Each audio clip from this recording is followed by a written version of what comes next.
আসসালামু আলাইকুম বন্ধুরা। এই যে বাবরি মসজিদে এই যে বাইরে থেকে যারা যারা লোক আসছে এখানে নামাজ পড়বে, সেজন্য এখানে এই যে রুজুর জায়গা বানানো হয়েছে। দেখেন এই কাজটা আজকেই হলো। এই যে ভোলা বানা হয়েছে, একটু বলবো চা নেই সে একটু দেখাতে বলবো, দেখাও। এই যে কিভাবে গাঁথনি করে এখানে বসে এখানে রুজুটা করবে, সেই জন্য এটা বানানো হয়েছে। তো এই কাজটা আজকে এইমাত্র শেষ হলো। এই যে পুরো ওইখান থেকে এতটা জায়গা, এই যে টিবলটা কালকে বসানো হয়েছে।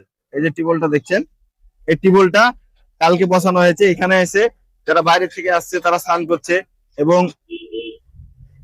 জল পিপাসা যারা থাকবে রুজু করতে অনেক লাগবে, জল লাগবে, সেই জন্য সব এখানে এই টিউবওয়েলটা আজকে কালকে বানানো, এই টাপটা থেকে বানানো হয়েছে, এবং এখান থেকে জলটা করে এদিকে চলে যাবে।